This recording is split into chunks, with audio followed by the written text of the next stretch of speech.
Bem, gente, estamos aqui mais uma vez na nossa conexão das Minas Gerais e para analisarmos assuntos, né, da vida cotidiana do Brasil e do exterior. Recebendo aí mais uma vez Carlos Lindenberg, grande jornalista aí do blog do Lindenberg, que você fica bem informado. Acompanhe aí o blog do Lindenberg. Márcio Fagundes, também outra referência na imprensa mineira. O economista Rodrigo Botelho Campos e o Coronel Bianchini, esse comandante da PM, e hoje uma pessoa que também compõe essa bancada aqui de amigos para a gente fazer um bate-papo. Não sei se vocês estão lembrados, mas aquela fatídica reunião do ano passado, né, onde o ex-ministro do Meio Ambiente, o Ricardo Salles, falou que era preciso passar a boiada, aquela coisa toda, e naquela reunião estava presente também o ministro da Economia, o Paulo Guedes. E foi nessa reunião onde o Moro se sentiu muito incomodado, pediu para sair e, posteriormente, depois, ele foi até exonerado do cargo de ministro da Justiça. Mas eu queria passar aqui um vídeo, não é de hoje, foi daquela reunião de 2020, onde o Paulo Guedes estava se posicionando a respeito do que ele pensava, né, como ministro, e hoje tem essa questão dessa offshore, onde ele, mas também o presidente do Banco Central, né? Essa semana, os jornalistas investigativos descobriram que eles e mais centenas de pessoas e autoridades do Brasil e do exterior têm contas no exterior. Enquanto o brasileiro se lasca para pagar o seu imposto de renda na bucha ali, tá certo? Esse pessoal, com certeza, está enchendo o bolso lá fora. E vamos ouvir aqui qual foi a posição do ministro Paulo Guedes naquela reunião de 2020. E que vocês fizessem essa análise justamente com relação a hoje, como é que está o comportamento desse homem que é o nosso ministro da Economia. Vamos lá? Deixa cada um se fuder. Ô, Damares, deixa cada um... Damares, o presidente fala em liberdade. Deixa cada um se fuder do jeito que quiser. E é nessa confusão toda, todo mundo está achando que estão distraídos, abraçaram a gente, enrolaram com a gente, nós já botamos a granada no bolso do inimigo. 2 anos sem aumento de salário. Pronto. Então, começando com Carlos Lindenberg. Tudo bem, Lindenberg? Tudo bem. Boa noite aí para os companheiros da bancada.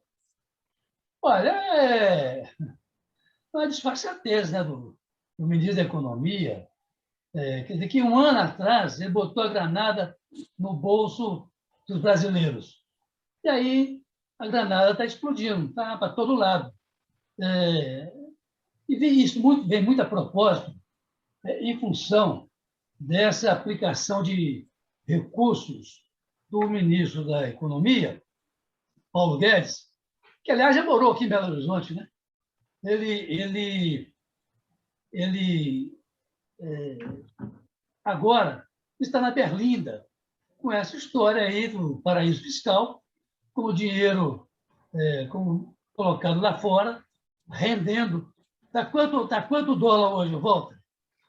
Lindenberg, o dólar atingiu hoje R$ 5,51. Com isso, o Paulo Guedes bamburrou mais um pouquinho. A conta dele, ó, só sobe, enquanto a do brasileiro, ó, só desce.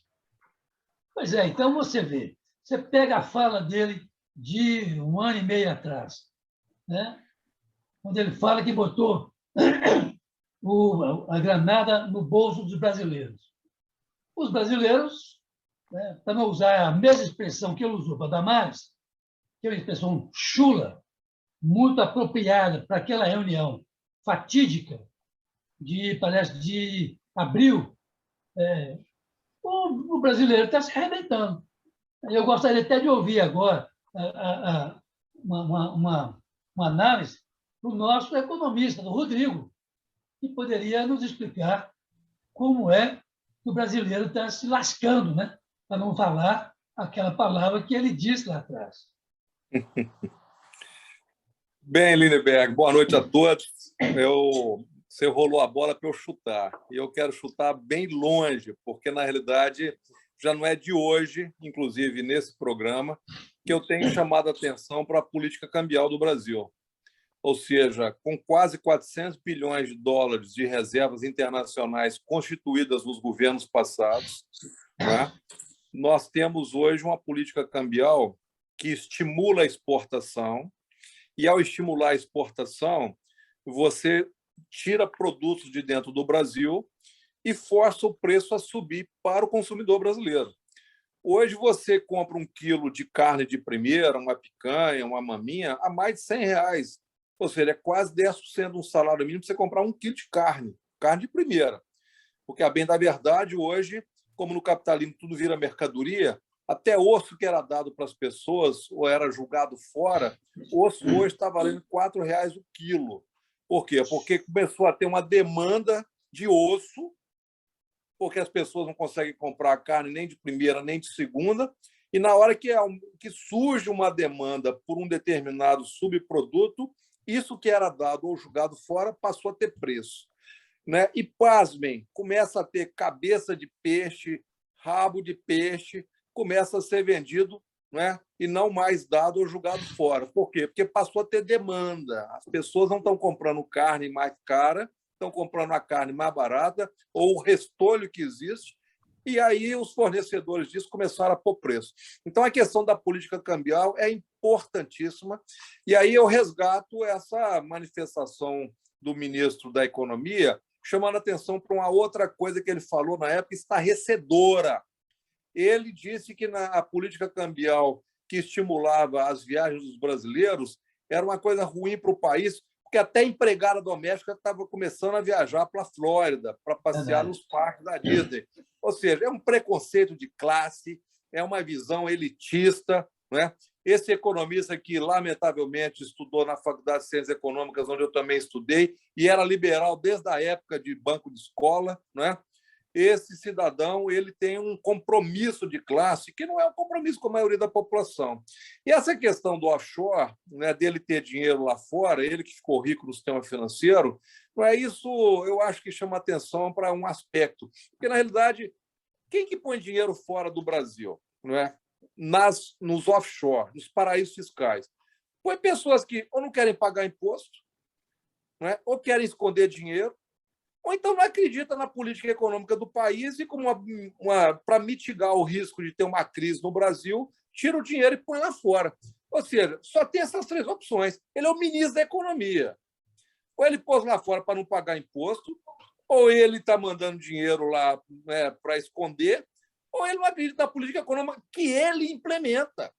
Ou seja, isso não é simples, isso não é uma coisa pequena. Né? Isso aí não é só uma chatice com o ministro, né? Isso não é só para apurrinhar a vida do ministro, não.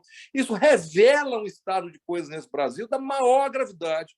Ou seja, quando ele executa, quando ele implementa, quando ele cria condições para que a política cambial leve o câmbio ao patamar que está, ele tem vários objetivos. Um dele é estimular a exportação e agradar o setor agropecuário, que é uma sustentação política desse governo. Né?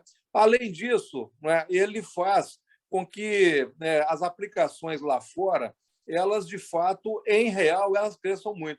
Não sei se vocês sabem, mas hoje, de toda a exportação que o Brasil fez esse ano, 46 bilhões de dólares dessas exportações não voltaram para o Brasil.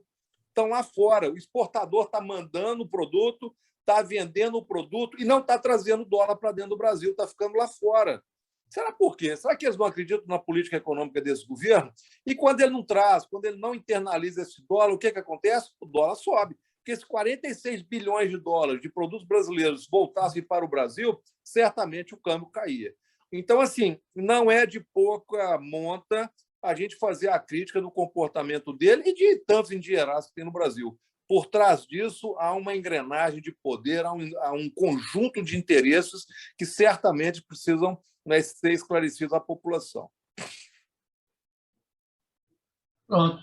Está aí a explicação esperada do nosso economista Rodrigo.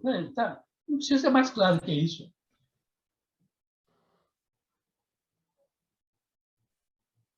Bom. Guaranax. Pernambuco sumiu. Fala, coronel. Aqui. Fala aí. Fala que depois eu vou dar meu pitaco.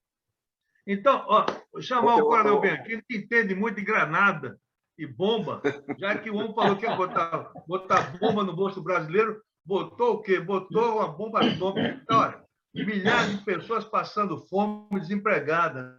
Ele quer exterminar com o pobre no Brasil? Pelo amor de Deus. Coronel Ah, E a, Bianchini. e a bomba explodiu, porque nós estamos com a inflação alta, né? Eu acabei de fazer compra no mercado agora, é aquilo que o Rodrigo falou. Você estimula a saída de produtos do Brasil, e isso encarece o produto aqui. Vou comprar um óleo de girassol agora, pagando R$ 13. Acabei de sair do supermercado, né? Você chega lá, você pega um óleo de soja, está 8, 9. Então, Eu onde paguei você agora, vai parar? Bianchini, eu paguei agora no supermercado. Minha mulher faz pão de queijo para vender aqui em Copacabana. Eu paguei agora 1 litro de óleo de soja, R$ 11. Tudo no Rio é mais caro, mas se você está pagando 8 aí, aqui no Rio eu pago 11. Então, aqui, Olha aqui só. minha mulher compra um tal do óleo sei lá, de milho, que danado é. Eu fui comprar R$ 13,90. Eu não acreditei. Eu falei, o 13,90. quê? Tá É isso doido? mesmo. Então, a bomba está explodindo, porque, na realidade, ele enfiou a granada, são 2 anos sem reajuste, e está aí. Quantas categorias não tem reajuste? Né? Não estou falando de aumento, não tem reajuste. Né? Não tem reajuste. E por aí vai. Agora, essa questão do Paulo Guedes, eu acho que a questão é muito mais ética, sabe, Nenê? É questão ética, porque não é ético um ministro da Economia estar com o dinheiro fora do país. Agora, eu nem sei se ele declarou isso no imposto de renda. Declarou, Rodrigo? Eu não tenho essa informação. Porque a informação que Ele eu tem teria por é que ele não obrigação teria declarar. Ele declarado. tem por obrigação declarar. É a Eu norma conversei com uma pessoa constitucional. que disse que ele não teria declarado. Aí é pior Aí é ainda, mais né? grave ainda. Isso aí é Aí é mais improbidade grave. administrativa. Agora, mesmo que tenha declarado, eu acho que é questão ética, porque a partir do momento que ele tem lá o recurso aplicado lá fora e interessa para ele a manutenção de $1 alto, né? Uma política que está acabando com a nossa economia, que está levando a inflação do jeito que está, porque uma das coisas que a gente tem falado é o seguinte, tudo bem, a Petrobras, o governo não tem culpa da cotação do petróleo no mercado internacional, mas ele tem culpa, sim, pelo tamanho do dólar, Com né? certeza. Porque é a política que ele executa. Então, não é só a questão do preço do petróleo no mercado internacional, é porque nós pagamos em dólar, e o dólar está muito caro. Então, nós tínhamos que. Olha só, você lembra naquela época quando o Lula foi eleito e o dólar chegou a 4? Sim. Né? E depois ele foi retornando? O dólar agora está quase 6, pô, 5,51,7. É o que ele chegou hoje. Ele estourou a barreira dos 5,50. Né? E a Então foi para eleição nem começou, né, 5,51,7. Bianchini? A eleição nem começou. Pois é, senhor. Então, assim, para mim, eu acho que a questão ética ela é muito mais grave. Ela é muito mais grave. Né? Então, é esse comentário que eu tinha a fazer. E aí, Márcio Fagundes? Agora, se o Paulo Guedes cai, eu acho que o grande pilar que ainda dá alguma sustentação junto às elites empresariais desse país, que é exatamente a presença desse cidadão no comando do Ministério da Economia, se por uma hipótese, né, que eu acho menor, mas que pode acontecer, deles entregar o cargo, deles sair do governo, eu acho que aí o governo federal começa a ficar numa situação bem mais difícil do que já estava. Ok, Márcio Mas Fagundes. eu acho que eles vão cozinhar o Bolsonaro, porque não interessa ele cair agora. Né? Não interessa para ninguém ele cair agora, do ponto de vista político, eu estou dizendo. Né? Não interessa. Seria um risco ele cair agora, que a gente não sabe o que poderia acontecer. Então, quem trabalha com a hipótese da eleição no ano que vem, eu acho que ninguém tem interesse em tirar o Bolsonaro agora, que ele é o único que perde para todo mundo.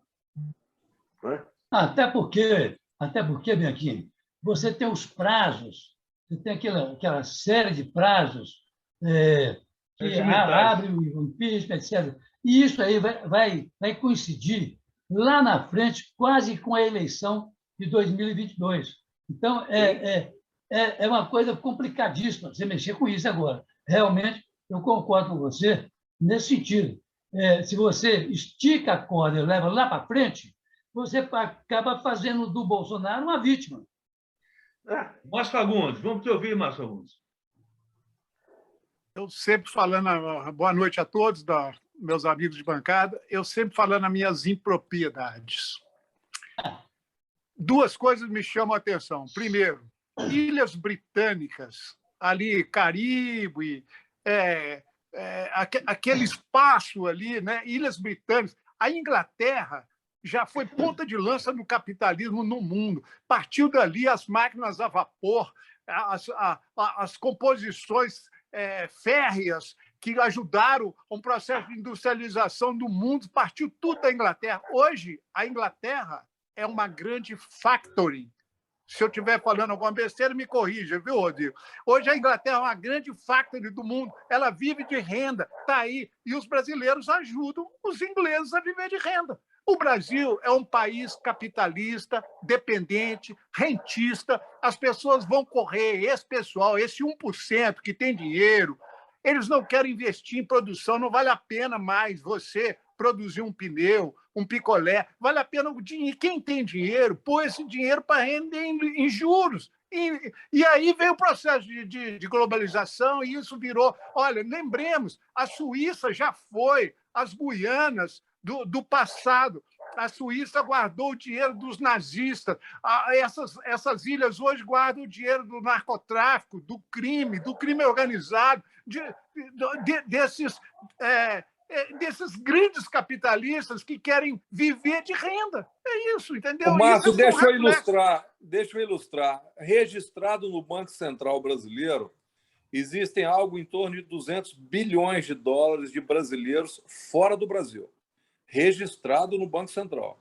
E há uma estimativa feita por consultorias estrangeiras de que algo em torno de 200 a 300 bilhões de dólares de brasileiros estão fora do Brasil não registrados, exatamente nesses paraísos fiscais que ainda existem muito, apesar de toda a política da OCDE para combater, para criminalizar, mas ainda paraíso fiscal, graça pelo mundo, acolhendo o dinheiro daqueles que só negam imposto. Não é só traficante, bandido, não. É fundamentalmente daqueles que só negam imposto e mandam o dinheiro para fora do Brasil, porque se deixar debaixo do colchão, o assaltante leva. Ô, Rodrigo, olha, a gente tem algum tipo de memória, aproveitar enquanto ainda temos, né? Amanhã talvez não tenhamos. É bom lembrar que no governo recente do PT, o PT abriu as portas e falou: tragam seus dinheiros que nós vamos perdoar X%. Isso é muito recente. Tragam. Sim. E muita gente voltou com o dinheiro que estava lá fora e ficou por isso mesmo. Não se falou muitos países, são as pessoas, não se falou o quanto que era, mas o PT chamou e falou assim: tragam de volta os seus dinheirinhos, ele é bem-vindo. Lembremos, hein? Muitos países do mundo, inclusive os próprios Estados Unidos, eles fazem periodicamente ações semelhantes a essa, no sentido do repatriamento de capital que sai do país.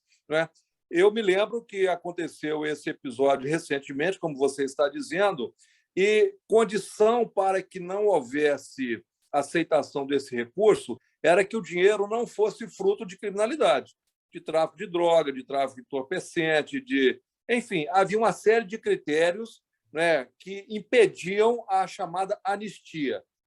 E daqueles recursos que as pessoas mandaram lá para fora por outras razões, se eles repatriassem, eles de fato tinham um estímulo para trazer. Mas voltou mesmo que se imaginava, ou seja, os ricos brasileiros eles ainda preferem guardar seu dinheiro fora do Brasil, mas não é só o rico brasileiro, não. Muitos bilhardários, inclusive das grandes potências capitalistas, guardam, se não todo, pelo menos grande parte da sua fortuna nesses paraísos fiscais. Por causa de quê? Porque é escondido, não paga imposto, e são recursos que, com um apertar de botão, se transfere de volta para o seu país com muita facilidade. Olha, essa semana o governador de Minas Gerais, Romeu Zema, sofreu uns crachos assim, daqueles bombásticos nas redes sociais. Por quê? Porque ele diz o seguinte, que os pobres recebem o auxílio emergencial e vão tomar cachaça. A partir do dia 14 de outubro, o governo do Estado vai dar R$ 600 àquelas famílias que não estão inscritas no Bolsa Família e que têm uma renda per capita de apenas R$ 89. Serão 1 milhão de famílias que irão receber esse auxílio. Agora, o governador falar que pobre pega o dinheiro e vai tomar cachaça, brincadeira. O rico pega o dinheiro e vai tomar uísque, vai viajar. Por que o pobre não pode tomar cachaça? O dinheiro é dele. Se ele quiser tomar cachaça, se ele quiser ir para a zona, se ele quiser fazer o que quiser. Se ele quiser comer, coma, claro. Depende da necessidade. Agora, foi uma declaração assim, totalmente infeliz e mostrando cada vez mais o perfil conservador, retrógrado e, além do mais, falta de sensibilidade com aqueles que passam fome. Lindenberg. Foi uma, diria, uma infelicidade do Romeu Zema falar uma besteira dessa. Aliás, tomou um escracho enorme do Reinaldo Azevedo, né? Que é um cara que tem programa de rádio lá em São Paulo, etc. Tomou um escracho violento do Reinaldo Azevedo porque disse essa bobagem, que ele preferia parcelar esse pagamento de R$ 600, ao invés de soltá-lo todo na mão de um pobretão que ia acabar indo para o boteco, tomar cachaça, etc, etc, etc. Olha, é uma coisa, é de uma infelicidade e revela exatamente o que você disse há pouco aí, o Guararapes, que revela o caráter conservador, né, do nosso governador aí, do governador aí, dos mineiros aqui, chamado Romeu Zema. É incrível, porque eu às vezes quero ter uma certa boa vontade com o Romeu Zema, mas ele fala tanta bobagem que não dá, né? E vem, aliás, como o Reinaldo Azevedo falou, aquele nhenhenhé, aquele mineirinho, aquela bobaginha, achando que engambela todo mundo. Ninguém está mais para isso aqui, né? Ninguém está mais para isso aqui. Ô, Lindenberg, todo governador sempre tem em torno de si aqueles chamados luas pretas. Vamos supor que o mundo evoluiu, que hoje eles tenham luas minguantes. Quem que é que fala com o Zema? Entendeu? Quem está em torno dele? Você sabe, não? Eu não acompanho isso. 2, 3 pessoas no máximo. Matheus Simões. Simões. É o Simões, Igor Simões, e esse Igor Eto. São os dois, a rigor são os dois. O Paulo Branco está fora do circuito. Paulo Branco, inclusive, já conversou comigo, que é o vice-governador, no evento lá na Fundação Dom Cabral, que não tem participado muito das reuniões com o governador. Então, praticamente, ele está fora ali desse contexto. Mas Walter, é um desprestígio para a inteligência do Paulo Branco participar de reunião com o nosso Romeuzinho Zema. Não tem sentido isso. O Paulo Branco, que nós todos conhecemos, de alguma maneira, né? Acho que todos nós conhecemos o Paulo Branco, é de um brilho intelectual, não é? Que deixa longe esse nhenhenhen do Romeu Zema. Não há como você equilibrar as duas inteligências. Não é possível. Romeu Zema pode ser um cara ótimo para ganhar dinheiro. Ficou milionário aí com a Eletrozema. Aliás, outro dia, em Curvelo, eu comprei uma calça lá no Zema. Aí, você deixando o homem mais rico. Você está igual o velho da Van, que tem dinheiro para caramba lá fora também. Você tem muito prestígio da Norte de Minas, que eu sei, né, Lindenberg? Hein? Aqui, a fazenda cheia de piqui lá. Hein? Plantação de piqui demais ali. Não, senhor, na verdade, eu estava precisando comprar uma calça jeans. Eu andei engordando um pouquinho, igual você, viu, Walter? Você também engordou muito. É o pasto que tá bom. Então, Lindenberg, quando eu entrei na loja... Quando eu entrei na Você loja... não reclamou do ICMS, não, pô? Não, eu entrei na loja, bicho, a moça me atendeu lá rapidinho, coisa e tal, e eu precisando de uma calça lá, eu estava com as calças apertadas pra caramba. Aí, quando eu fui olhar, bicho, Romeu Zema, era Zema, não sei o que lá, Zema, Confecções Zema, uma coisa assim. Agora não tem outro jeito, não, eu tenho que comprar mesmo. Walter, deixa eu fazer um comentário a propósito desse assunto, Olha, eu acho que, lamentavelmente, o governador ele teve uma postura elitista, semelhante ao que o Paulo Guedes falou quando criticou o fato de empregada doméstica poder frequentar parque na Flórida. É uma visão elitista, uma visão preconceituosa, achando que pobre é desqualificado, não tem qualidade para poder gastar o seu dinheiro. E aí eu vou dar um dado estatístico.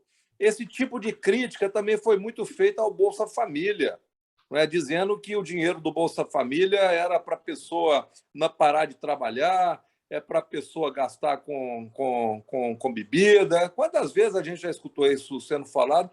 E as estatísticas mostram, as pesquisas revelam, que 95% do recurso gasto com o dinheiro do Bolsa Família é aplicado na compra de alimentos, no pagamento de dívidas. Só 5% é outros. Nesses outros, talvez tenha até aí uma cachaçinha ou uma dosezinha de um conhaque, coisa que o valha.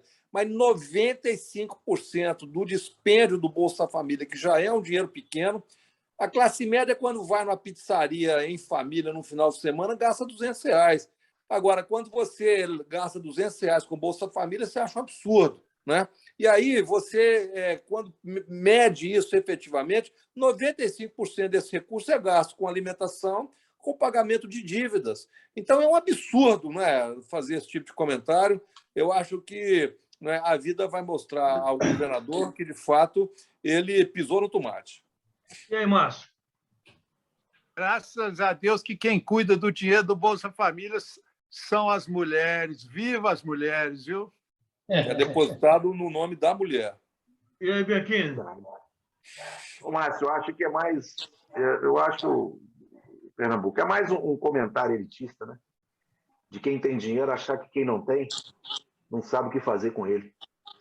Agora, um detalhe. Eu queria que vocês comentassem também, viu, Bianchini, a respeito dessa questão dessas offshore, porque a imprensa, de certa forma, no dia que surgiu essa conversa toda, os grandes veículos ficaram calados. E agora a gente está sabendo também que representantes da família Marinho, no caso Rede Globo, donos da Jovem Pan e Editora 3, controladores da revista Isto É e Planeta, filhos do Ratinho, né, que é do Grupo Massa, tá certo? Todos eles têm dinheiro lá fora também, tudo, eles botando o rabinho entre as pernas, ó, ficaram caladinhos.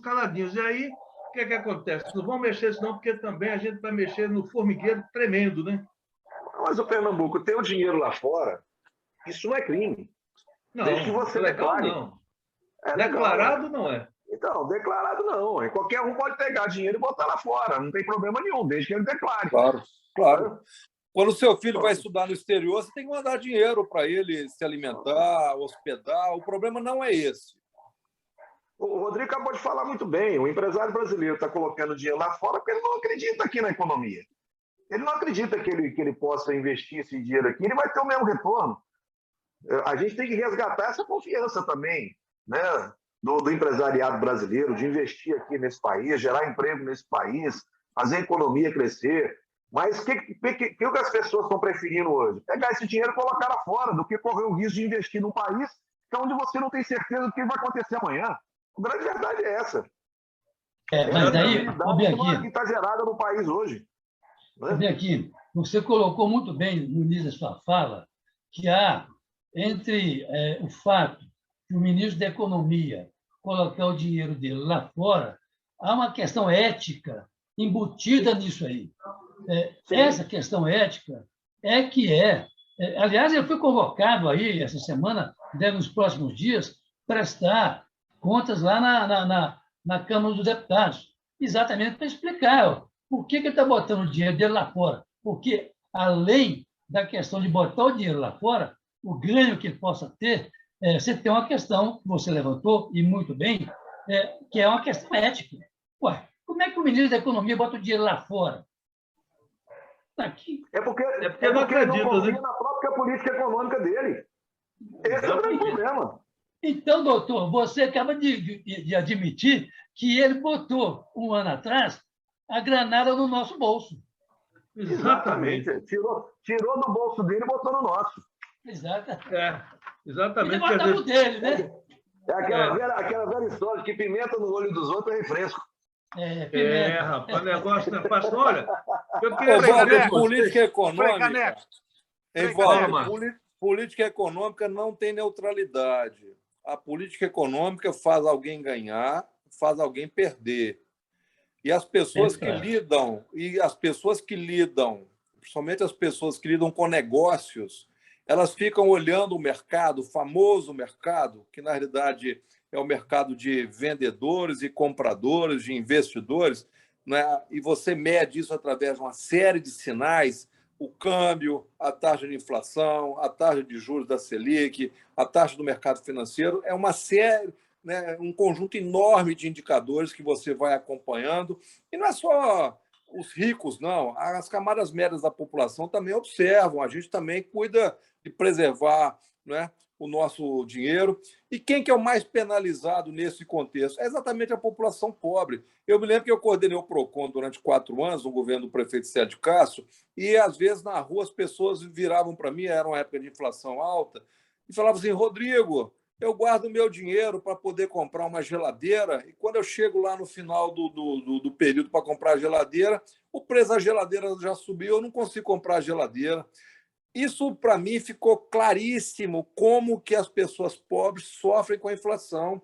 Por quê? Porque elas não conseguem garantir com que o seu salário, com que a pequena renda que ela consome, de fato, consiga acompanhar a inflação. Primeiro, porque ganha pouco e o que ganha, normalmente, mal dá para alimentar a si, a sua própria família e pagar suas despesas. Não é?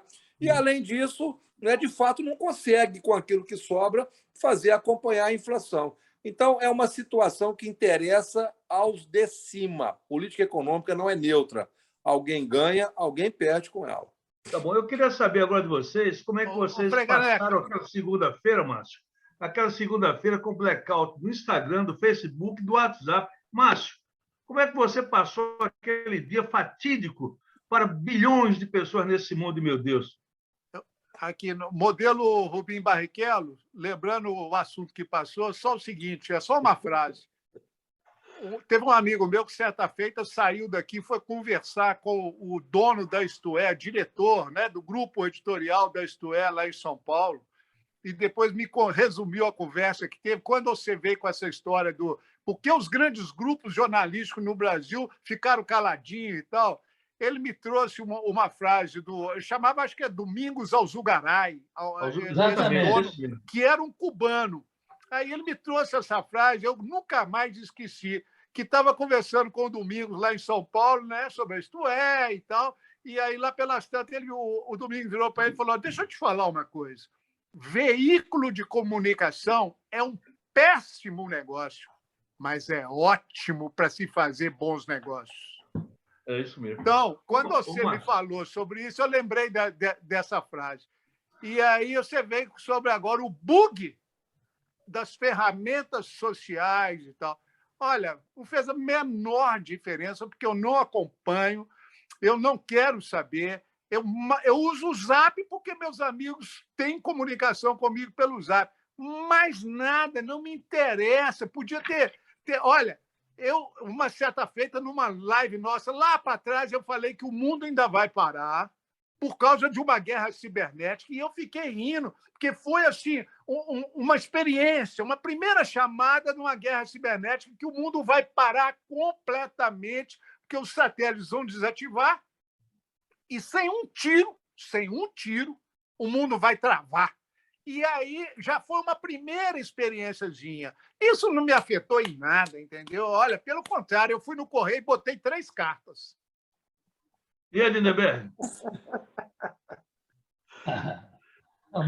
O Márcio é sempre... O Márcio é sempre...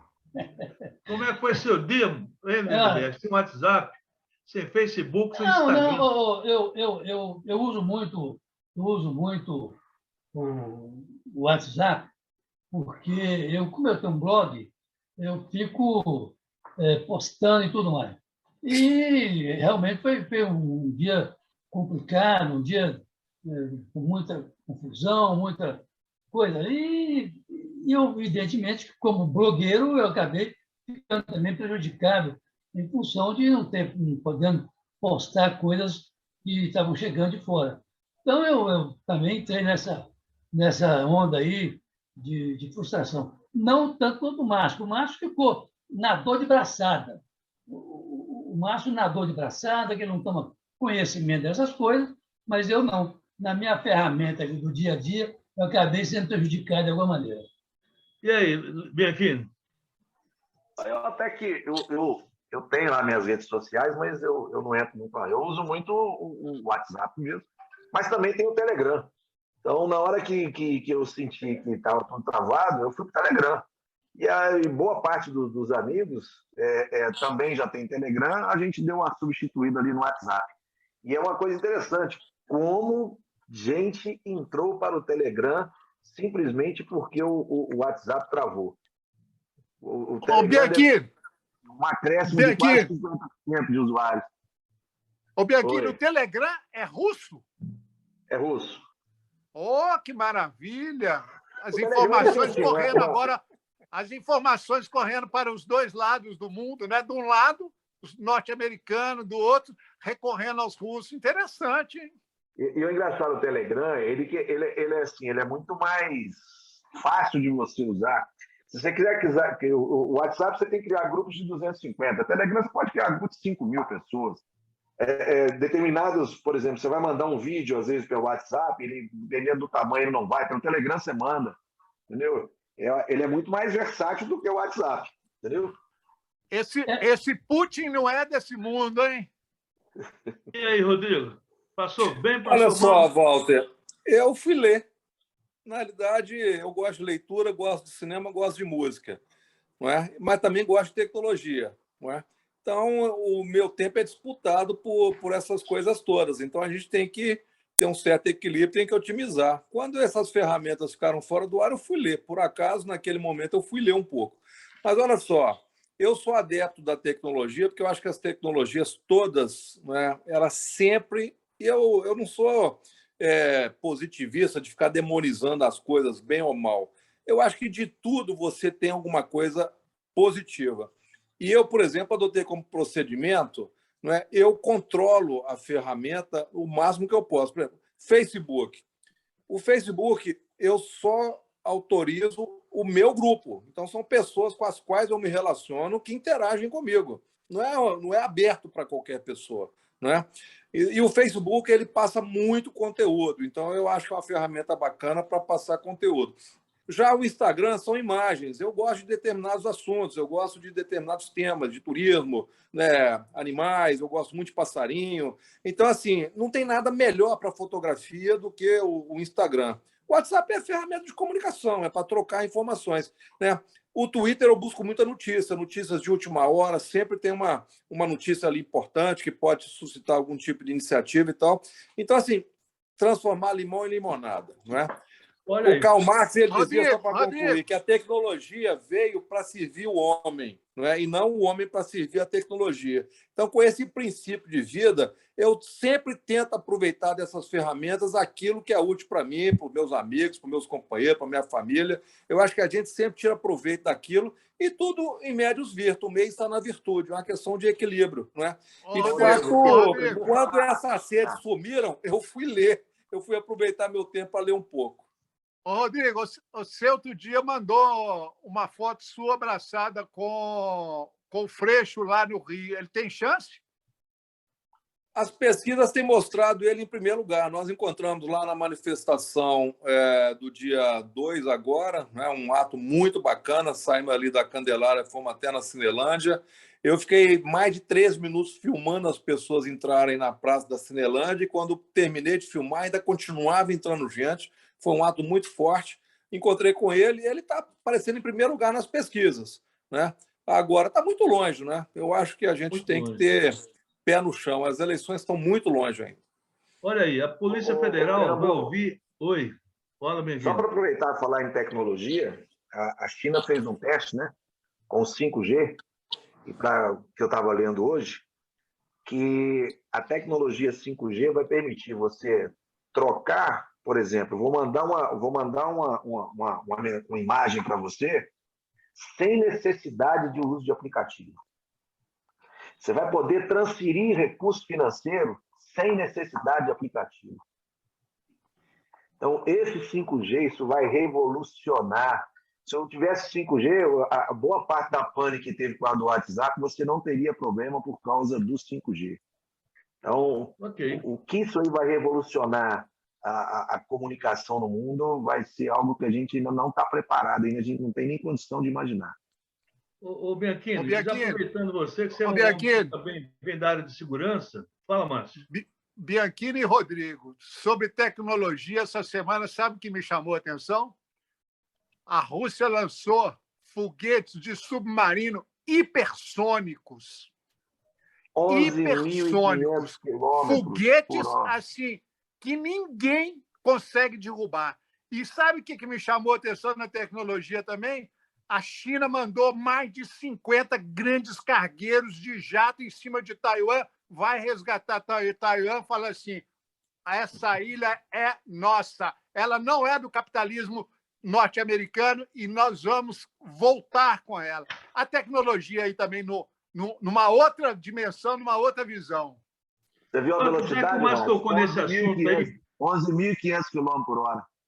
já que o Márcio tocou nesse assunto internacional, o Bianchini também, eu ia falar a respeito da ex-estagiária do Lewandowski, mas daqui a pouco a gente volta. Olha só, a CIA, Central de Inteligência Norte-Americana, está criando um centro, né, de inteligência para ver, fiscalizar a China, essa questão geopolítica. Então, o diretor lá da CIA, né, o William Barnes, ele disse que é o seguinte, que vai espionar o governo chinês e não como o povo chinês se comporta.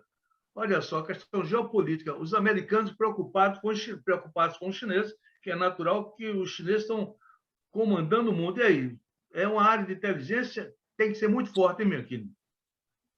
Não, só voltando nessa questão aí, a gente entra na questão de segurança. Uma das coisas que os caras estavam mostrando, ao você fazer uma transferência através do 5G, transferência bancária, sem uso de aplicativo de banco, sem nada, você aumenta muito a segurança da própria transferência. Porque a pessoa, para poder tirar o dinheiro, ela vai ter que ter fisicamente acesso ao seu telefone. Vai ser muito mais seguro do que você vou dar o outro lado para o Bianchini.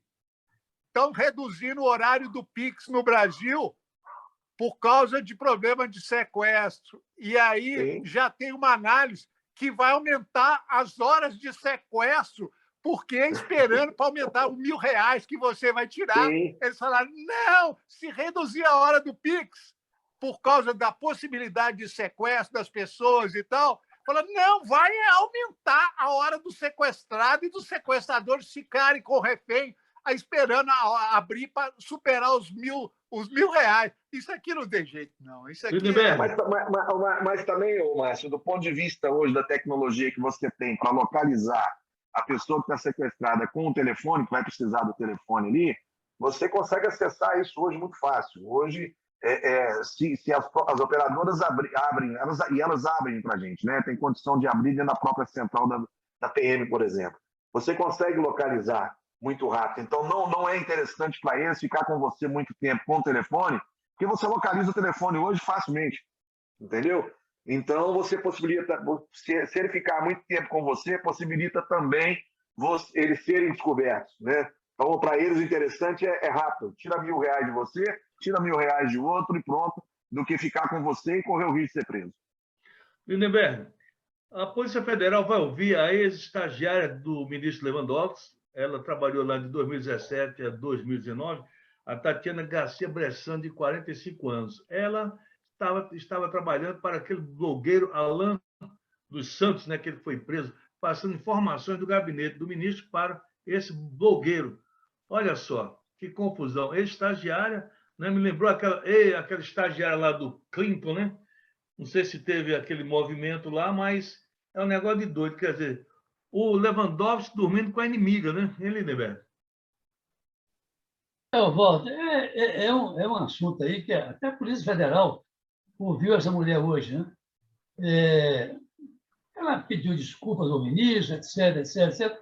Agora, é preciso que a Polícia Federal apure com o devido cuidado e com a devida profundidade, porque ela pode ter passado. Eu ouvi algumas coisas que ela estava passando assim, movimento falando do movimento do gabinete, de quem frequentava, etc. Tal. Mas eu acho que devia ir além disso.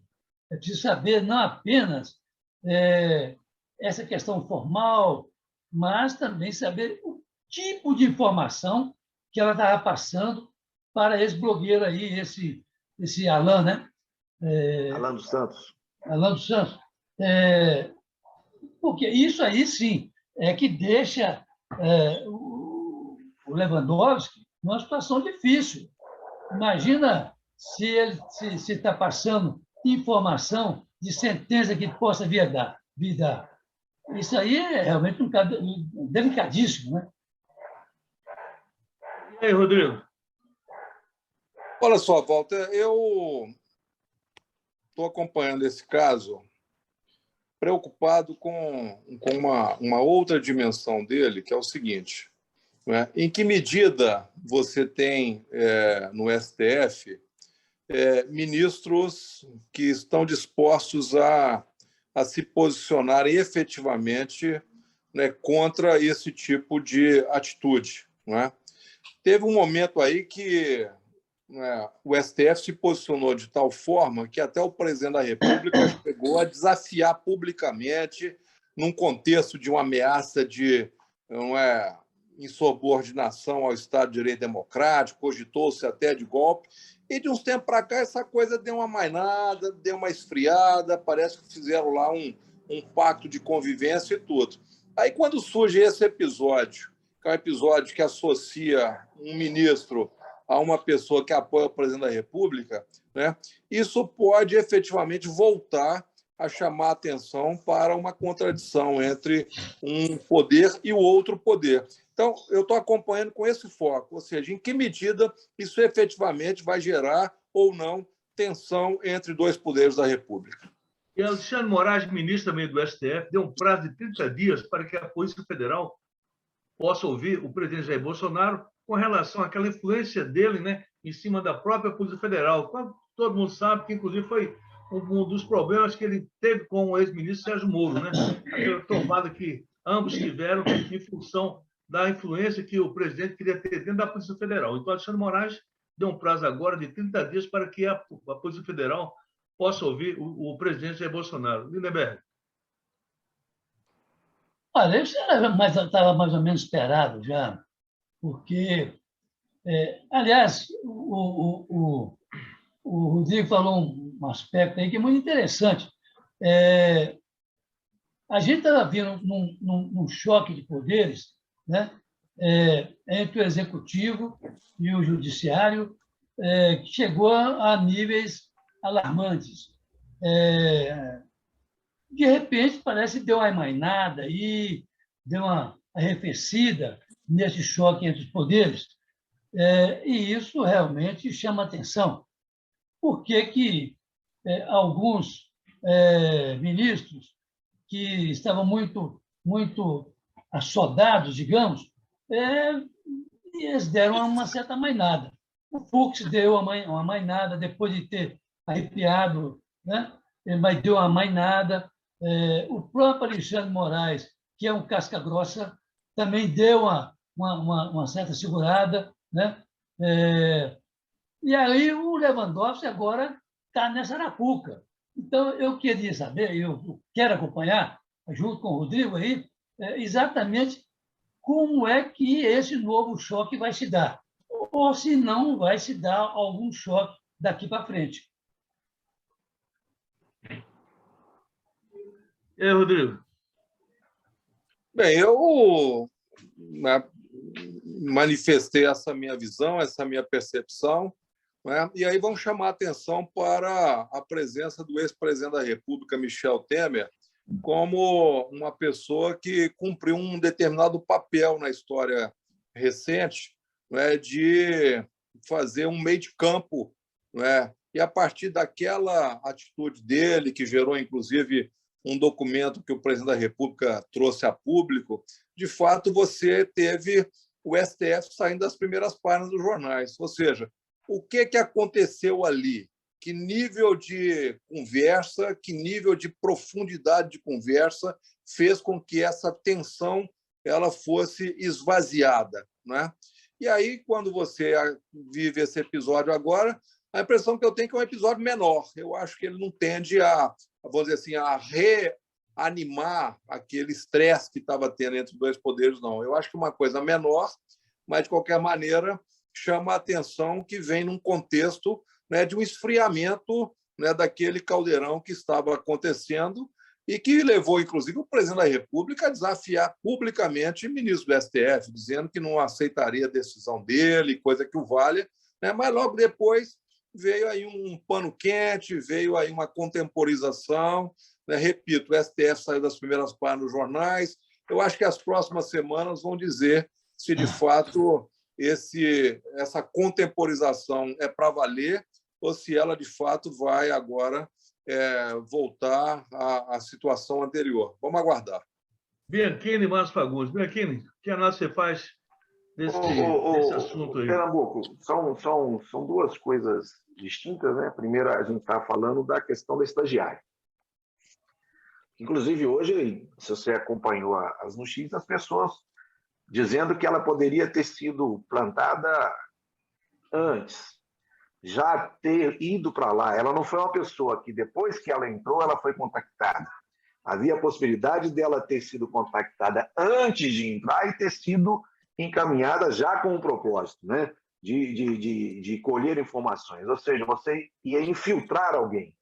Né? Não é você cooptar alguém, que há duas maneiras de você pegar a informação. Você vai lá e vai cooptar alguém que está lá dentro do sistema, ou então você vai infiltrar alguém lá dentro. Né? Então, eles estavam analisando até se ela já não teria sido infiltrada lá com o objetivo de vazar informações. Bom, a partir do momento em que ela exerce uma função de estagiária num local que é público, ela passa a exercer função pública e, como funcionário público, ela tem que ser tratada. Então, existe um crime aí grave que se chama violação de sigilo de informações. Né? Então, se ela está achando que a coisa está boa para ela, não está boa, não. Vai ficar bem pesado para ela, porque é um crime grave. São informações que ela detém em razão da função que ela ocupa. Uhum. E essas informações, né, podem ser informações graves. A gente não sabe até quando, o que ela vazou. Né? Pode ter sido com interesse financeiro, só com interesse político, até porque todo mundo sabe que o Alan dos Santos é ligado, né, aos filhos do Bolsonaro. Inclusive, tem aquela parte do próprio Luciano Heng, que teria sido ele ligar para o Luciano Heng com o apoio do filho do Bolsonaro para poder aquela questão das fake news, né? Até estavam falando em termos de financiamento de fake news. Então, essa é uma análise que a gente tem que fazer. Mas a situação para mim, é grave e ela vai sofrer um processo criminal grave. Então, se ela está achando que está bom para ela, não está, não. E a corda vai arrebentar para o lado dela, né? Bom, a outra questão o que nós estamos colocando aqui é aquela conversa que houve do presidente Temer com o presidente, com o Alexandre de Moraes, e depois dali, né? Eu acho que por trás desse angu aí tem muito caroço. Por trás desse angu tem muito caroço. A mudança de comportamento do presidente, ela foi abrupta. E um cara igual o Bolsonaro não muda abruptamente se não houver alguma coisa muito grave que ele possa temer pelo comportamento. Mas ali, Bianchini, ali havia, segundo informações, havia possibilidade do Alexandre Moraes mandar prender o Carlos, o chamado Carluxo, filho do presidente da República. Essa é uma das possibilidades, né, que a gente dá. Então, assim, o Bolsonaro não é um cara de arrefecer os ânimos se não houver alguma coisa muito grave por trás, né? Então, eu acho que o Temer foi chamado justamente para conter alguma coisa mais grave, pelo próprio relacionamento que ele tem com o Alexandre de Moraes, por ele mesmo ter indicado o Alexandre de Moraes, o Alexandre de Moraes já tinha um relacionamento com ele anterior lá em São Paulo, ou seja, há toda uma coisa, há uma dívida, né, do Alexandre de Moraes com ele, uma dívida moral, a gente diz assim, né, por tê-lo indicado. Então, o Temer chegou para pagar. Mas eu acho que por trás desse angu ainda tem muito caroço, é coisa que a gente vai ficar sabendo só depois que o presidente sair. Agora, eu queria ouvir a opinião de vocês a respeito de um assunto que vai gerar polêmica, viu, Márcio? Lula é o melhor candidato para combater a corrupção, aponta a pesquisa. Essa pesquisa foi feita essa semana, no dia 5, e foi feita pela Quest Genial. Essa pesquisa foi divulgada no último dia 5. Segundo o levantamento, o petista é o melhor para 28% dos entrevistados sobre o tema. Na sequência, aparece o presidente Jair Bolsonaro, com 24%, e o ex-ministro da Justiça, Sérgio Moro, com 14%. Quer dizer, Lula está em primeiro lugar como o melhor nome para combater a corrupção no Brasil. Márcio, o que você acha? Isso é fake news ou é verdade? O assunto eu vou deixar para os colegas comentarem. Eu quero voltar no assunto passado e não me deter nesse caso da estagiária. Falar apenas. Pode falar, então fala, pode falar. Eu não me deter nesse caso da estagiária. Eu quero apenas lembrar vocês que a troca de informações do judiciário nesse caso escandaloso da Lava Jato com a grande imprensa é um negócio que bateu a estratosfera. A troca de informações de autoridades do judiciário com a grande imprensa bateu a estratosfera. Primeiro. Segundo, nós, estou vendo o Lindenberg aqui, jornalistas raiz, não somos Nutella, hein? Raiz, adoramos uma boa fonte. Eita, como é bom ter uma boa fonte. Olha, eu lembro do caso do Washington Post. Derrubaram um presidente Nixon nos Estados Unidos porque tinha uma fonte que era conhecido como Garganta Profunda. Olha, não é a Titiolina, não. Não é a Titiolina, que é a deputada pornográfica italiana, não. Tinha uma fonte chamada Garganta Profunda, que encontrava os caras debaixo da garagem e minava informação. Derrubaram um presidente da República no United States of America. Nixon, Richard Nixon. Nada como ter uma boa fonte, Lindenberg. É bom, não é, Lindenberg? Fala a verdade. Falar nisso, hoje eu obtive uma informação de um assunto aí que é muito complicado, tem que apurar bastante, e com certeza, né? A gente precisa ter provas, né, porque foi um assunto que me surgiu hoje, me contaram, mas é muito complicado, mas sempre alguém vaza. E o Coronel Bianchini, que foi comandante da PM, sabe que para ter também operações bem-sucedidas pela Polícia Militar e pelas Forças de Segurança, sempre existem pessoas que vazam informações, inclusive pessoas dentro do contexto da própria organização criminosa. Não é, Coronel? Isso faz parte, né, do contexto. Ô, Pernambuco, eu só queria trazer duas notícias aqui, que você me permita colocar. Faz parte do contexto. Que me deixaram muito triste, entendeu? Primeiro que tem quase 20 milhões de brasileiros que não foram tomar a segunda dose da vacina. Exatamente. E segundo foi o veto do presidente no projeto que concedia absolvente para crianças, para adolescentes, para as pessoas mais pobres. E se você souber que tem de adolescente que perde aula, não vai à escola no período ali de menstruação, porque não tem não tem como ir, não tem um absorvente, não tem dinheiro para comprar absorvente. Um país onde a gente está com 15 milhões de desempregados, as pessoas não têm dinheiro para comprar absorvente, e o presidente me veta uma coisa dessa, eu não sei com qual razão, Pernambuco. Com qual razão? O Coronel Bianchini, só dar informação, esse projeto é da deputada federal, né, do PT de Pernambuco, Marília Reis. O custo dessa operação seria de 84 milhões, e 5 milhões e 600 mil mulheres no Brasil iriam precisar desse absorvente. Inclusive, Marcinho, todos vocês estão me ouvindo, presidiárias utilizam até o quê? Miolo de pão para se fazer absorvente. E o país é uma coisa que você está falando, crianças, adolescentes que não têm absorvente. O Pernambuco tem relato aqui de pessoas que colocam, me diz, olha aqui, sabugo de milho. Sim. E o presidente veta um negócio desse. Num país pobre desse, me veta um negócio desse, Pernambuco. Olha, e o dinheiro ia sair, sabe de onde? O recurso aí, Rodrigo, vinha de onde? Da assistência primária à saúde do SUS, tá certo? Do SUS, né? Quer dizer, uma coisa que já poderia estar no orçamento, é a questão de saúde pública, proteger as adolescentes, mulheres, imagina, as presidiárias, é um negócio de doido, mas dá para entender. No entanto, O ministro da Economia deu 31 milhões de reais com o aumento do dólar. É duro ou não é, Lindenberg? Esse veto aí do presidente, esse projeto aí para compra de absorventes, isso é um negócio que é Triste, né? vergonhoso. Não é vergonhoso. Isso é um negócio, assim, sabe, é daquelas coisas que você não consegue digerir. Porque, olha, gente, como o Bianchini falou aí agora, e você também falou, Paulo, são pessoas que não têm capacidade, não têm condição financeira, nem sanitária, para comprar absorvente. Quer dizer, aí o cara veta um negócio desse, que não é esse tanto de dinheiro assim. Você até citou aí a cifra, não é isso. Quer dizer, aí o camarada, olha, eu não sei como é que a mãe de um cara desse pare um negócio desse. Olha, é revoltante, viu, cara?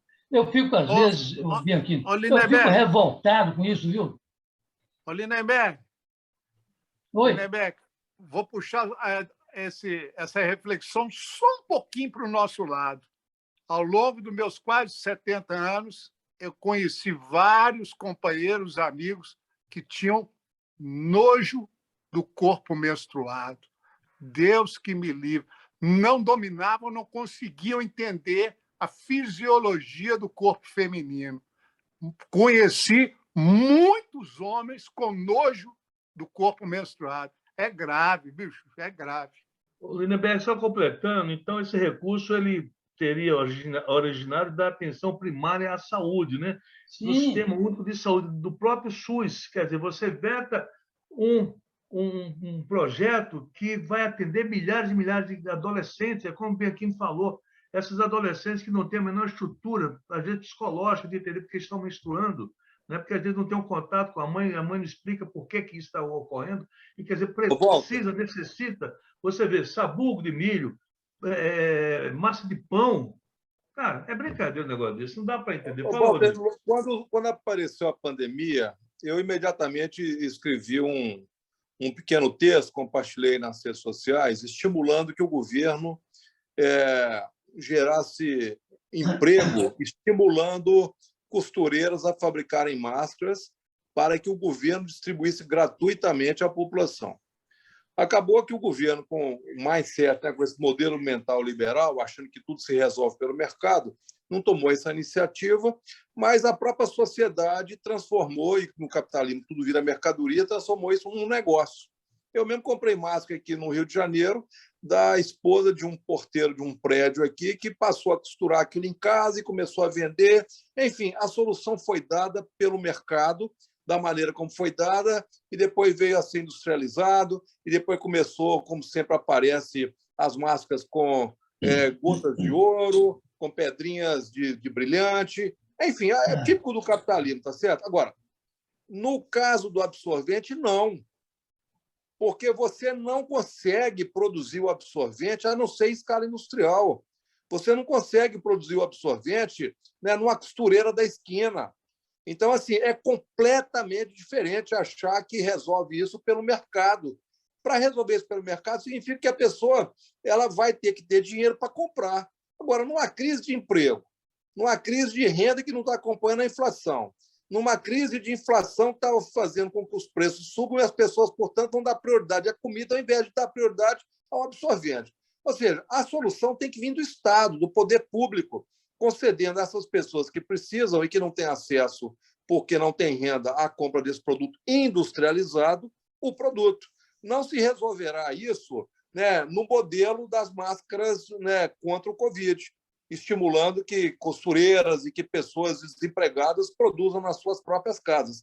O absorvente é um produto industrial. Você não consegue resolver isso através de pequenas produções. Você tem que produzir em grande escala e distribuir à população que precisa. É um escândalo, viu? A falta de compromisso com a grande população do país é que marca esse governo, no fim das contas. Ô, Rodrigo, e não nos esqueçamos que amanhã nós, homens, poderemos estar usando absorventes por causa da idade, por causa do mal de Alzheimer, por causa da próstata. Amanhã todos nós poderemos estar usando absorventes porque não conseguimos segurar as nossas necessidades. É possível necessidade de usar fraldões, né, dado a incontinência urinária, pela idade, por uma série de circunstâncias. Então, também não é um problema de gênero, né? O caso do absorvente é um assunto específico, né, para uma situação específica da mulher que menstrua, não é? Mas você lembrou bem, essa outra demanda, e não é barato. Eu tenho familiares que usam, não é barato esses produtos, viu, Márcio?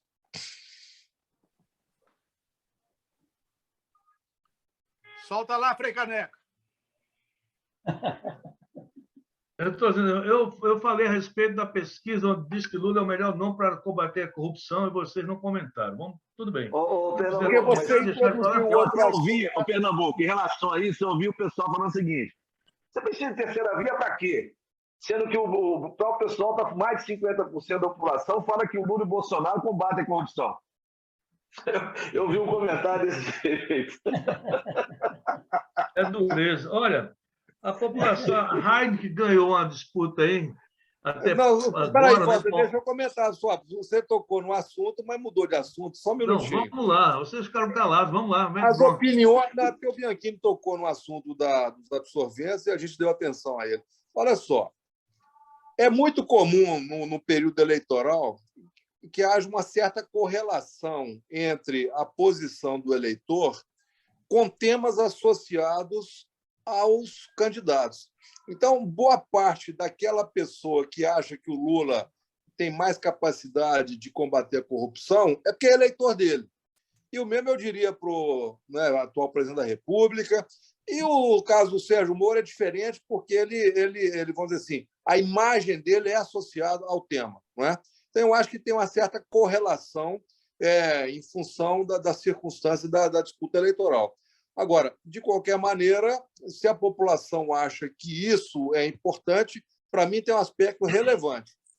A imagem do Lula e do partido do Lula, que é o Partido dos Trabalhadores, associada à corrupção, está ficando no passado. Ou seja, o estigma com o PT ele está ficando no passado.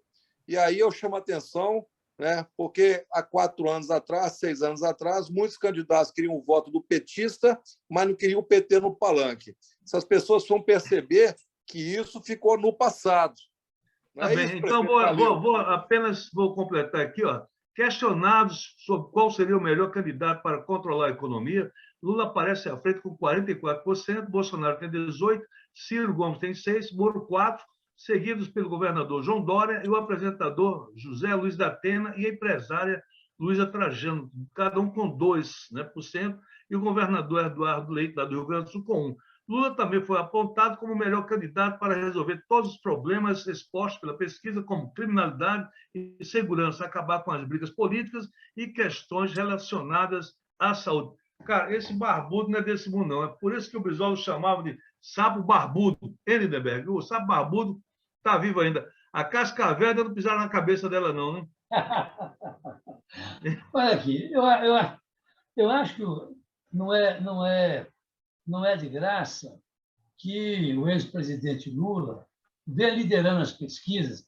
Aliás, lá atrás, na eleição passada, de 2018, ele também vinha liderando as pesquisas e foi barrado pelo TSE naquela jogada da chamada ficha limpa. Ali foi o TSE que tirou ele do páreo. E ele, então, tantos anos depois, ele vem recuperando. E, como diz o Rodrigo aí, essa coisa da corrupção está ficando no passado. Até em função das admoestações e das condenações, ou do que seja, do Supremo Tribunal Federal com relação ao Sérgio Moro. Isso tira uma certa mancha que poderia existir ainda na imagem pública do ex-presidente Luiz Inácio Lula da Silva. De maneira que até não me surpreende. Ele também já ganhou 20 processos na justiça, não é, Lindenberg? Sim, além disso, quer dizer, além da imagem do Sérgio Moro, que já dá uma ilustrada na imagem do Lula, ele vem ganhando seguidamente na justiça, nos diversos níveis da justiça. De maneira que isso não me chama muita atenção. Eu tenho visto essas pesquisas constantemente e não me chama atenção.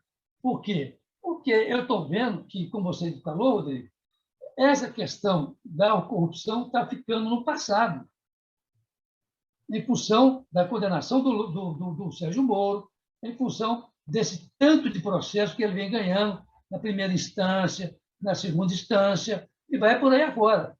Olha, eu só tenho um receio, viu, Walter, para concluir. É que alguém, em algum momento, tire o Lula do páreo. Eu já falei isso aqui, o Márcio é testemunha, eu tenho receio de que alguém, receio não como eleitor, mas como analista do quadro político, é de que alguém, em algum momento, por alguma razão, acabe tirando o ex-presidente Lula do páreo. Mas essa hipótese que você levanta é uma hipótese teórica. E com que ingrediente você rechearia essa hipótese, Lindeberg? Com que tipo de ação se poderia impedir agora o ex-presidente da República de disputar a eleição? O que você imagina? Olha, Rodrigo, eu imagino algumas coisas. Por exemplo, uma decisão do TSE pode ser. Uma reclusão dele na ficha limpa pode ser. Uma tentativa de golpe do próprio atual chefe do Poder Executivo. Então, você tem alguns fatores que me assustam, não como eleitor, mas como analista do quadro político. Já disse isso aqui algumas vezes, porque há sempre uma possibilidade de alguém arvorar-se em tirar Lula do páreo. O que pode acontecer a partir daí é uma outra situação. É uma convulsão que pode acontecer. Ok, Márcio Fagundes. Em resumo, o que o Lindeberg, no meu entender, fala é o seguinte: as instituições brasileiras elas fraquejam conforme as necessidades. Se o grupo lá de cima, do andar de cima, resolver, as instituições balançam e criam situações. Certa feita, viraram para o ex-ministro Eliseu Rezende e perguntaram para ele assim: mas estão vendendo as coisas? Isso é por preço de banana. Ele virou e falou assim: quem dera, você não sabe o preço da banana hoje em dia. Era tão barato as coisas que eles estavam vendendo que o Eliseu fez referência ao preço da banana para o repórter. Falou: você nem conhece o preço da banana. Banana é caro. E estão dando praticamente. Então, quando eu faço a leitura do que o Lindeberg está falando, é não no caso específico, mas a fragilidade das instituições, a degradação delas é tão grande que pode balançar aí conforme as forças políticas e econômicas agirem. É assim que eu entendo. Agora mesmo, só para concluir, agora mesmo nós acabamos de falar que houve um refluxo no choque entre os poderes. Acabamos de falar isso aqui agora há pouco, que os poderes arrefeceram. Exatamente.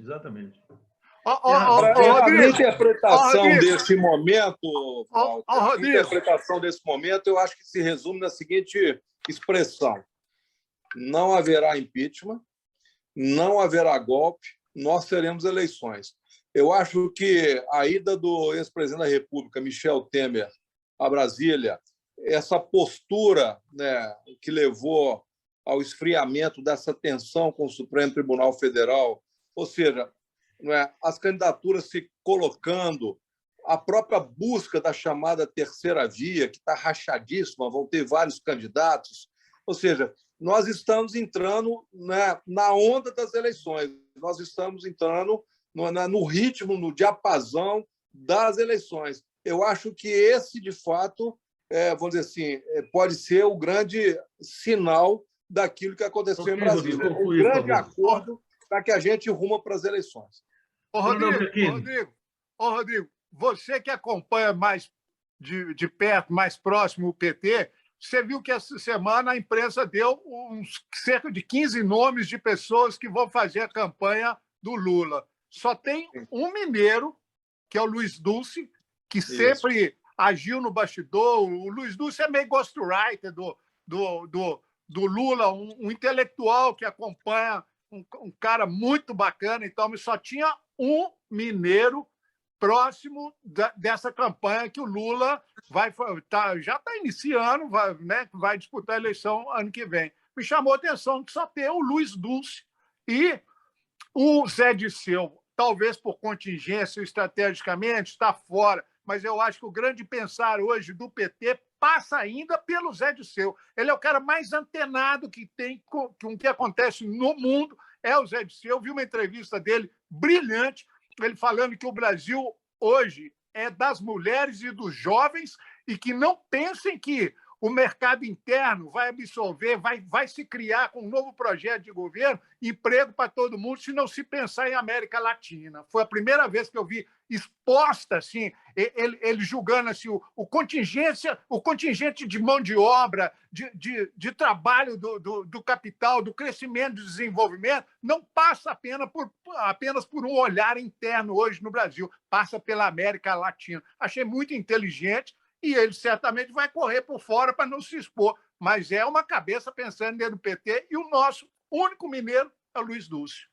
Coronel Bianchini, para encerrar nosso bate-papo de hoje, nessa roda de conversa boa com os amigos, sua conclusão em cima do que nós falamos aí, justamente, né, que foi dito pelo Lindenberg, pelo Márcio, pelo Rodrigo, né? E, Márcio, daqui a pouco, se tiver algum livro aí, Márcio, pode também lançar na praça. Fala, Coronel Bianchini.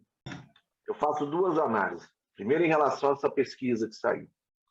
Eu costumo dizer, Pernambuco, que o povo vota com a barriga. E aí eu vou te explicar por quê. Por que você vê o Lula liderando e você coloca o Lula é o cara que pode resolver os problemas da economia? Porque a grande massa brasileira lembra do governo do Lula. De que viajava de avião, comprava sua carne, fazia seu churrasco, comprava seu carrinho, tinha sua casa. E essa grande massa não vê isso hoje mais.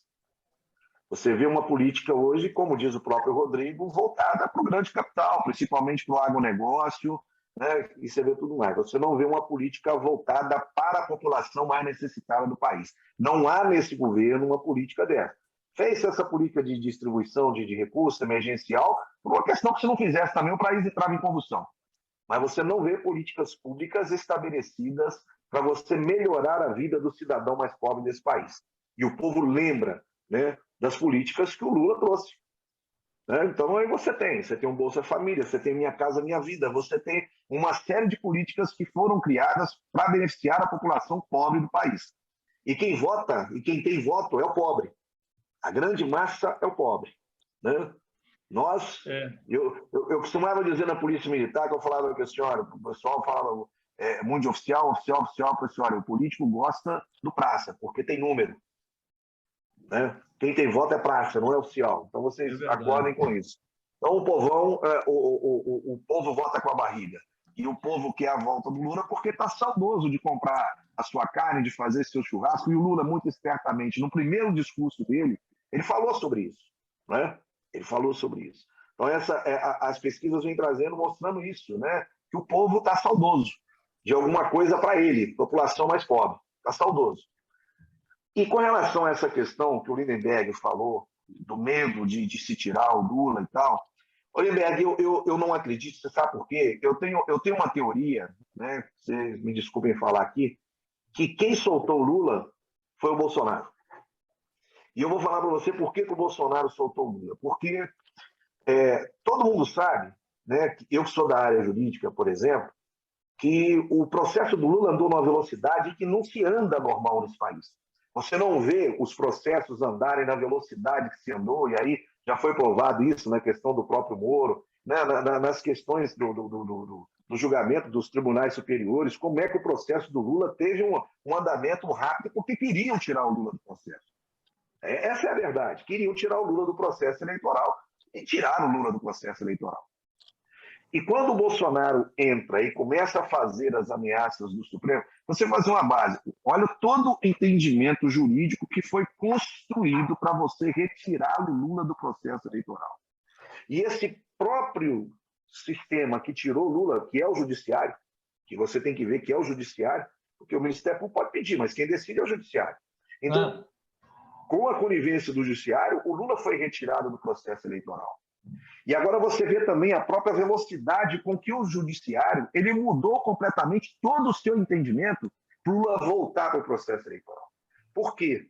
Porque quando o Judiciário se viu ameaçado de você fechar o STF, fechar não sei o quê, fazer todas as ameaças, falou assim, olha, qual a única pessoa que pode conter essa pessoa aqui? Essa é a minha teoria. Falou assim, a única pessoa que pode conter esse cara está preso. Então vamos soltar esse cara. E aí o Judiciário muda todo o seu entendimento para poder colocar o Lula novamente no cenário político. Então, eu acho que há uma construção, e esse arrefecimento, Lindenberg, que aconteceu agora, ele não é um arrefecimento verdadeiro, né? Não é um arrefecimento consistente. Ele é um arrefecimento circunstancial porque foi necessário. Mas não é um arrefecimento verdadeiro. Bolsonaro não é isso que está pregando aí, de bonzinho, que aceita tudo. Vocês sabem que ele não é isso. Né? E o Judiciário não é bobo de engolir que o Bolsonaro mudou de uma hora para outra. Então, eu acho que o contexto agora é no sentido seguinte: nós precisamos ter um anticristo. Né? Você precisa ter um anticristo. Porque se você não tiver o anticristo, o mundo está perdido. Nós estamos perdidos. Essa para mim, Lindenberg, é a prova mais consistente de que, como disse o Rodrigo, nós vamos ter eleições, o Lula vai disputar as eleições, e vamos ver se vai ter uma terceira via, se vai ser Bolsonaro, não sei o quê. Mas ele vai disputar porque ele é essencial até para a sobrevivência do sistema, hoje. Porque o presidente quase colocou em risco a sobrevivência do sistema. Boa avaliação. Boa avaliação, Lindenberg. Estamos chegando ao finalzinho, hein? Mais um minutinho para cada um. Não, eu vou concordar com o Bianchini aqui. Ele acabou me convencendo de que realmente nós vamos ter, apesar do general Braga Neto, nós vamos ter eleição em 2022. O Lula poderá ser eleito. E o Bianchini me convenceu aí, apesar de com tudo isso aí que ele falou, me convencendo de que realmente nós vamos ter eleição em 2022 e o Bolsonaro vai disputar o Lula, etc, etc. E tomara que o Lula possa até ganhar a eleição, seja, de maneira que as coisas transcorram muito bem. E, para finalizar, para dar um fecho final nisso aí, só lembrar o Márcio o seguinte: Márcio, a minha filha, Marina, foi chefe de gabinete do ministro Otávio Dulce. Luiz Dulce. Luiz Dulce. Otávio é o irmão dele, né?